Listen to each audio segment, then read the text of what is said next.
Where do all of these sentiments come from? They want to express, some sort of eternal dance, an eternal night, eternal love. Why?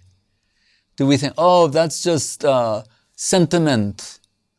No, it's the real innate sentiment of the soul. It's what the soul is hankering for. The eternal night, the eternal love, the eternal dance. It's the rasa dance. Everybody, theist, agnostic, atheist, Guru Maharaj would say, no one can seriously deny that they don't want to be happy, right? That they're not searching for happiness. Ramante yogino anante sachidananda chidatmani. The yogis, they're experiencing a pleasure that is higher than the sort of pleasure that one experiences in this world from erotic sensual activity. The Brahmanandis, their experience, the pleasure of Brahmananda, 10 million times greater than sensuous pleasure. If you multiply the pleasure of Brahmananda 1 trillion-fold, it's not equivalent to a drop of the pleasure of Krishna Bhakti. That's a statement from Rupa Goswami. The senses, the mind, the intelligence, according to Guru Maharaj, all shadow representations of the spiritual aspect of the same. And that will be achieved through freedom for the senses or freedom from the senses. So in Bhagavad Gita, we hear Krishna say, Bhumir apo anulo vayu kam mano buddhir evacha ahankara ityame bina prakriti rastadha. Earth, water, fire, air, ether, mind, intelligence, and ego. He said, these are my inferior energy. Then he said, and that's so, mind, intelligence, inferior. And jiva bhuta, apareyam itastvanyam prakritim vidime param. Jiva is a para prakriti, superior energy to all of those things.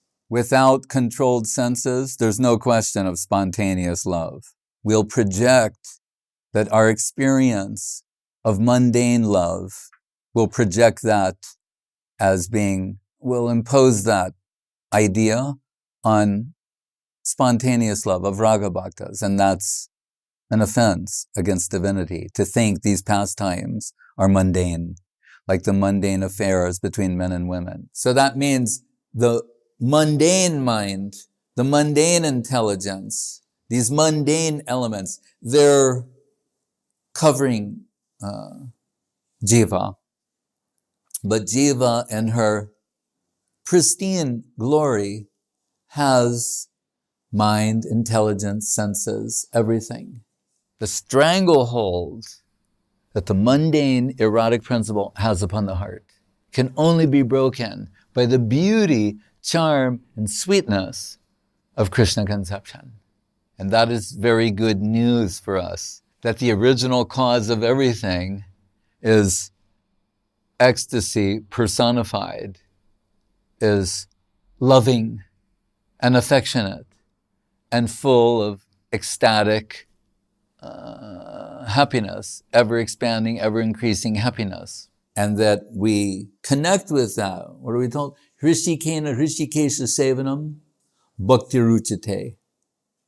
By engaging the senses in the service of Krishna. That will awaken their natural serving tendency, so that the mundane aspect gradually vanishes and diminishes and vanishes altogether, and the spiritual golden self comes out. Then from that position, dhira, undisturbed, no sense disturbance. Then when they hear the divine pastimes of Radharani, Krishna, and Braja Gopis, that will awaken spontaneous love, loving sentiments within them. There's a local view, local provincial way of seeing things, and a way of tracing everything to the central conception of the infinite, the ultimate adjustment, the big picture the vision of the Mahabhagavatam, when Leela is factored in. Even the deluding of the jivas is a pastime of Krishna. Someone says, well, why not make another kind of pastime for them, for these jivas, where they don't have to suffer like this? And one of the answers given is, well, look at the other pastimes. They're also suffering. All suffering is due to separation from Krishna. All suffering, whether it's the suffering of the conditioned souls or the anguish of separation experienced in the hearts of the Braja Gopis. The cause of all suffering is separation from Krishna. Yashoda is suffering in separation from Krishna. Braja Gopis are suffering in separation. Pandavas are suffering. There's so much suffering in these different pastimes.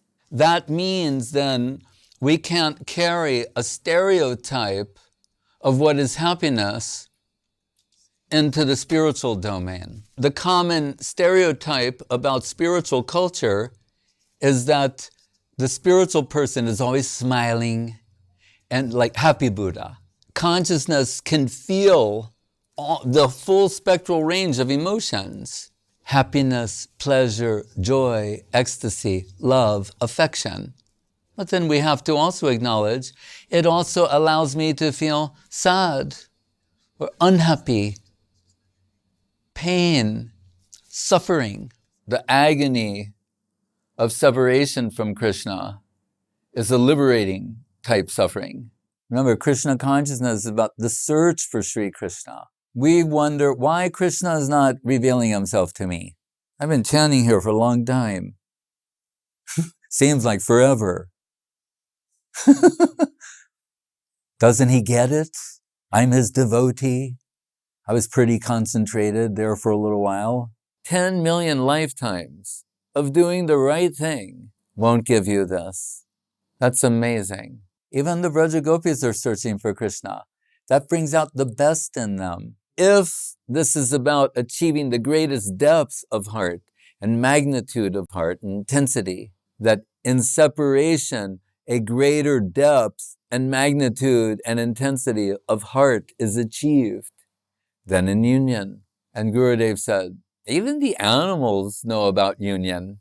He said, goats, they understand something about union. He said, but who understands the peculiar joy of separation? Not the animals, certainly. Guru Maharaj liked to quote the poet Shelley. He said, our sweetest songs are those that tell the saddest tales, heartbreaking love songs, heartbreaking love stories. Some ladies, for example, were watching heartbreaking love story. Say a little group, they're watching a heartbreaking love story. Crying, see all are crying, some tissues. And some man enters the room seeing them all crying, like, and think, oh, let me put on another movie. Watch something, they're going, no, don't touch it. Why? They're crying and suffering, their hearts are breaking by watching this, but they can't stop watching. Because it's another type of joy. Deeper than the smiley kind. How to go on in the absence of Krishna. And interestingly, this is the very, very high subject matter of the depths of separation expressed there in the conclusion of Shikshastakam, the conclusion of Chaitanya Charitamrita, very, very high and deep things. But miraculously, mysteriously, it's also relevant to those in the aspiring position. Adarshan, how to pursue Krishna consciousness in the apparent absence of Krishna, in the apparent absence of Krishna consciousness. It's the critical point. Crude example. Sometimes people do this in playing with children. Lovers might even do it, but let's stick with children. They put them temporarily into some anxiety, like a naughty uncle or something. They hide and and then they go, see, I'm here.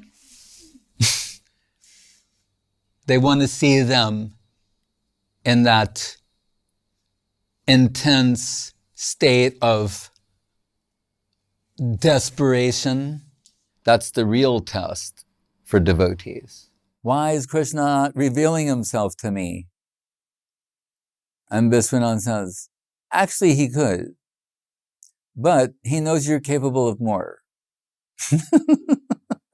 And he knows the heart that you have, your real heart, your full heart, is capable of so much that he's holding back to get you to go to that deeper region of heart.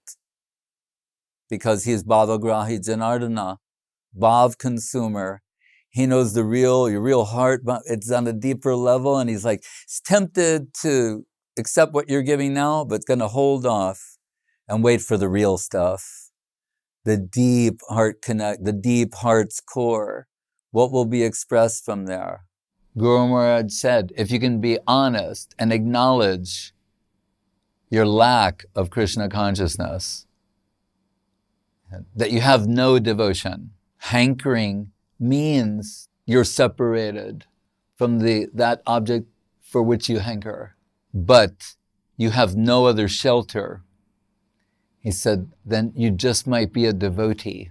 That hunger is the purchase price of Krishna consciousness. So when Krishna, he gets this inspiration to enjoy in a particular way, the Yogamaya and Baladev, they're casting and scripting Krishna Leela. Casting means selecting who will participate in these pastimes. So he's saying when Yogamaya and Baladev getting the indication that Krishna is to enjoy in this way, they round up these gopis and they say, these are qualified to participate now. This one maybe next time. This one a little bit longer. Saying just like, and we've done it with either mangoes or other fruits. You put them in a place where they can get heat and light and achieve maturity or fully ripen. So what is the equivalent of that? The parallel is separation, the fire, the heat of separation. So some cannot go. We're told everything is significant. So it says, Krishna sounds his flute, they start going. Some, we're told, they're going so fast, half-dressed, one earring, things on the wrong side, they're running to Krishna. You can imagine, if after millions of lifetimes and pursuing Krishna consciousness, you get this call to, this is going to be your first encounter with Krishna, you might be a little besides yourself. So anyway, they're going, but then we're told, and some, they're pulling babies off their breasts, the ovens are burning, their husbands and fathers are trying to stop, but some are stopped. That's also hard to accommodate. You mean after millions and millions of lifetimes, finally the call comes for this type of seva, and you can't go? So what does that do to them? That puts them into a deep condition of separation. It generates the fire and heat of separation, and it's the arrangement of Yogamaya because they, for some reason, they weren't 100% qualified at that point. So by getting the call and not being able to go, the fire and heat of separation will bring them to the mature condition, and they'll go at another time. So the heart will be drawn into that plane by affection's force. Sri Krishna Karshini Chasa. This whole big build-up in the Bhagavatam to the Rasa Leela, and no sooner does it begin than it stops. Why? It's just starting, and then Krishna is gone, searching for Radharani. Everything stopped. And then you would think, if you know something about Gaudiya ontology, then you could say, oh wait, later we hear, one Krishna for every two gopis, or feeling that one Krishna for every go through Prakash, Vilas, expansions. Why didn't he just expand himself for everybody and then go run after Radharani? He could do that too, but that's not what he does. Right? They're plunged into an ocean of separation. How heartbreaking. You've made it to the Rasa Leela and now it stopped before it started. It starts and Krishna's gone. Is that some kind of a trick or cruel thing to do? Maybe in some instances, after millions and millions of lifetimes, millions of creations, they've made it to that point and Krishna vanishes? What kind of Lord are we searching for? This is the mystery of Krishna consciousness. It's the mystery of the pastimes of Krishna. It's the mystery of Krishna culture, is that the greatest substance of Krishna consciousness will be mind and separation. When someone's before you, you see them, they're not so much in your heart and mind. Right? You're looking at their form, seeing, but in their absence, they're fully present in your heart and mind.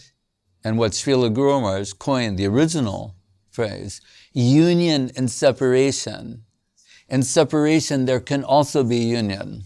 If what makes Krishna happy, breaking my heart, then that's my happiness. So how will we understand what is spiritual? Kaviraj Goswami says, Bahye bichajalahoy, bitore anandamoy, Krishna premar adbhuta charit.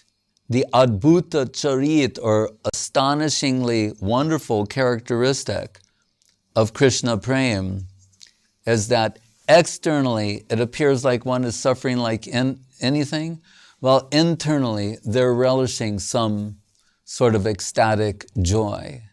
Vishwanath says, Krishna is saying, if at that time, when they're at the depths of separation, the peak of that longing and hankering, if I then appear, then we'll have a Rasa Leela. That's what he's thinking. People say, well, these are very high things. Oh, yeah, right. The very high thing is called Krishna consciousness. It's a very high thing. It's the most high thing. It's the greatest type of happiness.